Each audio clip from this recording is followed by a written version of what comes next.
Gon, written by Nankichi Niimi. Translated and narrated by Mariko Toyoka.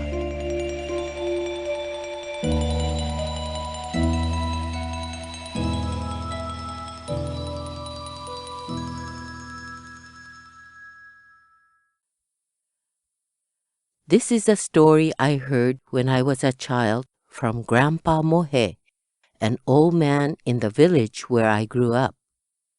Long ago, near our village, there was a small castle at a place called Nakayama, where a lord by the same name ruled. Nearby in the woods, there lived a fox named Gon. Gon was a fox that lived alone in a small hole he dug in the deep forest covered with thick fern. And day or night, he went down to the village and caused mischief. He laid waste to the farmlands and dug up sweet potatoes, set fire to dried rapeseed shells, pulled down chili peppers hung to dry at farmers' houses, and did much, much more. One year in autumn, while it rained for a couple of days, Gon lay quietly inside his burrow. But as soon as the rain stopped, feeling relieved at last, he crawled out of the hole. The sky was clear and sunny, and the cry of butcher birds echoed in the forest. Gon arrived at the riverbank of the village where the raindrops on the Japanese pampas grass glittered. Usually the water level of the river is low, but with the 3 days of rain, there were plenty of water. The rapeseeds and bush clovers along the riverside that normally stay above the water were now submerged in the yellowish-colored muddy water. Gon continued to walk downstreams on the muddy path alongside the river. Then Gon noticed someone in the river doing something. Quietly, Gon tiptoed to hide behind the thick bushes and watched closely. It's Hyoju, Gon thought to himself.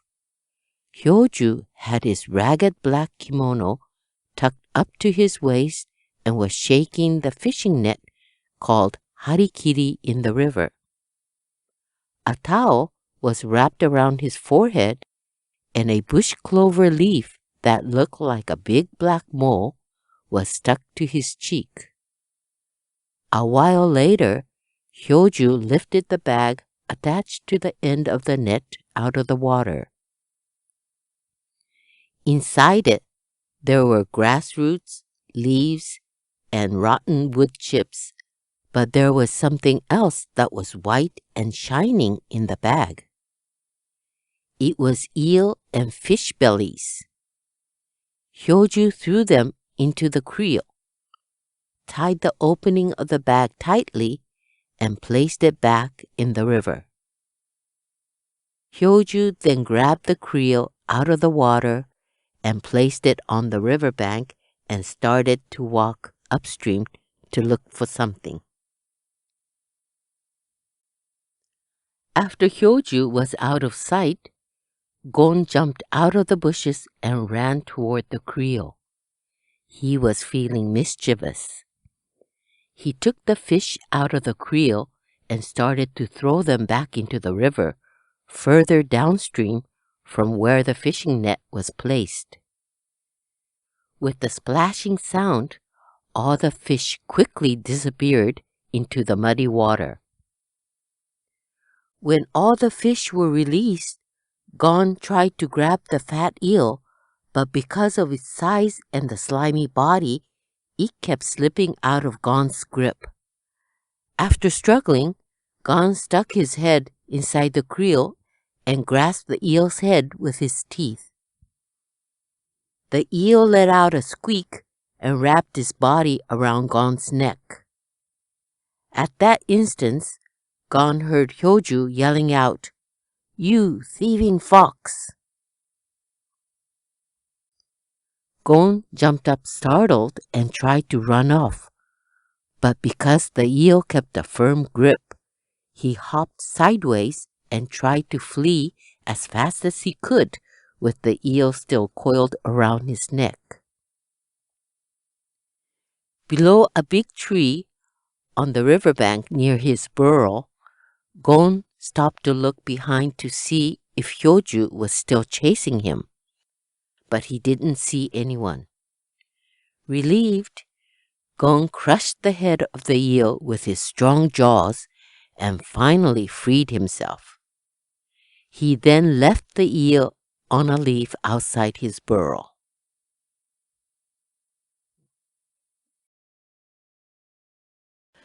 After about 10 days had passed, as Gon was walking behind Yasuke's farmhouse, he saw Yasuke's wife coloring her teeth black behind the fig tree.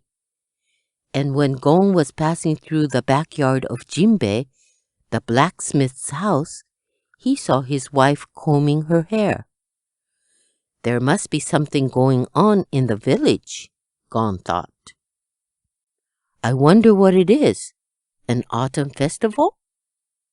If so, there should be sounds of drums and flutes, and surely festival flags will be raised at the shrine. While thinking about these things, Gon reached Hyoju's house with the red well out front. Inside the small, dilapidated house, many villagers were gathered. Women in formal wears with towel hung from their waist are at the outdoor cooking oven burning wood. There's something brewing inside a huge pot. It's a funeral, Gon thought. I wonder who died in Hyoju's family. In the afternoon, Gon went to the village cemetery and hid behind the 6 stone statues of Jizo. It was a fine day and the glitter of the castle roof tiles was visible in the far distance. Red spider lilies, looking like red cloth, were in full bloom. The sound of the temple gong from the village marked the start of a funeral procession. A few minutes later, Gon could see the procession of the villagers in white kimono. The sound of their voices was getting closer, and soon the procession entered the cemetery and crushed and trampled the red spider lilies as they proceeded. Gon stretched up to get a better look and saw Hyoju wearing a white 2-piece kimono and carrying a Buddhist memorial tablet. The usual red plum face, resembling a red yam, was burdened with grief. So it's Hyoju's mom that died, Gon thought to himself as he pulled back his head. That night in the burrow, Gon stayed up thinking. Hyoju's mom must have wanted to eat an eel in her sickbed in hopes of getting well. That's why Hyoju went fishing. But when I took it from him, I deprived his mom of her last wish. So she died without having the eel. She must have surely died with a strong wish to have that eel. Oh no, what have I done? Hyoju was at the red well washing wheat for his meal. Hyoju lived a poor life with his mother, and now that she died, he lived there all alone. Hyoju is all alone just like me, Gon thought as he peeked from behind the shed. As Gon was leaving, he heard a voice of a fish vendor. Sardines for sale! They're very fresh. Gon ran toward the voice full of vigor and saw Yasuke's wife calling the vendor from her back door. I'll take some sardines, she said. The vendor left the vending cart on the road and grabbed a handful of shining sardines and enter Yasuke's house. In that instant, Gon snatched 5 or 6 sardines from the cart, went back to Hyoju's house, threw them into the house from the back door, and headed back to his bureau. When Gon looked back from the top of the hill, he saw Hyoju in the far distance, still at the well washing wheat. Gon felt satisfied that he did one good thing to make up for taking the eel. The next day, Gon gathered many chestnuts in the woods and took it to Hyoju's house. When Gon peeked from the back door entrance, he saw Hyoju eating lunch, but he just sat there holding his rice bowl in deep thought. The strange thing was that there were scars on Hyoju's face. As Gon wondered what had happened, he heard Hyoju talking to himself. I wonder who threw those sardines into my house. Because of that, I was accused of stealing them and got beaten up by the fish vendor. Gon thought that he had made a big mistake. Poor Hyoju, he got beaten up by the fish vendor and gotten all those scars. Gon felt badly and went to the back of the house and left the chestnuts inside the shed.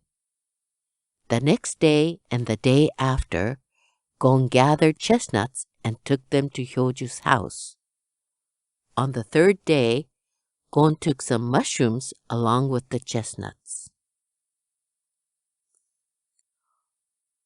On one full moon night, Gon went out for a stroll. When he was passing underneath the castle, he noticed someone coming towards him on the narrow path. Gon heard voices among the sounds of insects crying, "Chinchirorin, chinchirorin." Gon hid himself by the roadside and remained quiet as the voices came closer. It was Hyoju and a farmer named Kasuke.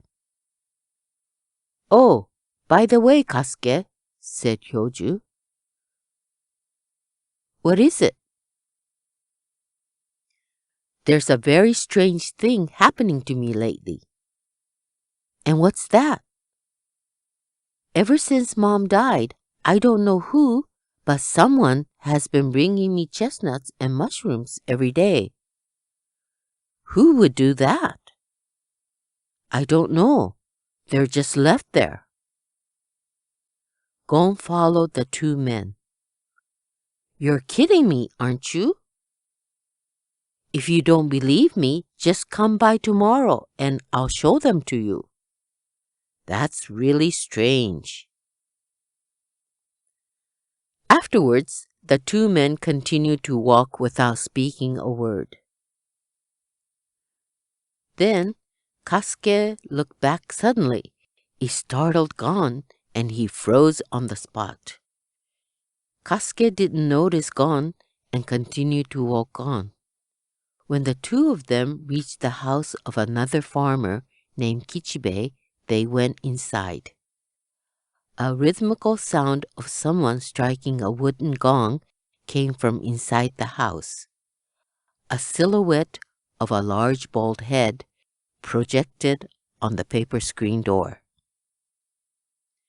"There must be a Buddhist memorial service going on," thought Gon as he sat quietly by the well. After a few minutes, 3 men came and entered the house. Then the Buddhist service began.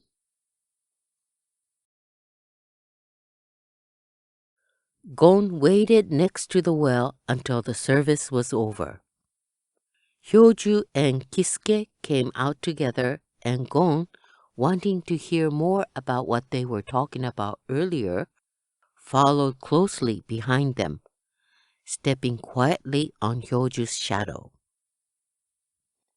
When they came to the castle, Kisuke said, "What you told me earlier, I bet it's God's doing." What? Hyoju looked at Kisuke in surprise. I've been thinking after you told me, and I'm convinced that it's not something a person would do. It has to be a god. The god feels sorry for you for being all alone, so he's giving you his offerings. You think so? I'm sure of it. You should thank God every day. Okay, I'll do that. Gon thought, hey, that's no fun. He was the one bringing the chestnuts and mushrooms, but God was getting the credit for it instead of him. The very next day, Gon took some chestnuts to Hyoju. Since Hyoju was making rope in the shed, Gon sneaked inside the house from the back entrance. Just then, Hyoju looked up and saw a fox entering his house. He recognized Gon as the same fox that stole his eel. I'll teach him a lesson, Hyoju thought, and got up to fetch the matchlock gun he had kept in the shed and lit it. He then tiptoed toward the house and fired at Gon as he was coming out of the house. With the sound of bang, Gon dropped to the ground. Hyoju quickly ran up to get a closer look when he saw a bunch of chestnuts piled up inside the doorway. What? Hyoju looked puzzled at Gon. It was you that brought all those chestnuts? Gon nodded weakly, unable to open his eyes. Hyoju dropped his gun with a trail of thin blue smoke still coming out of the muzzle. Read by Mariko Doyoka.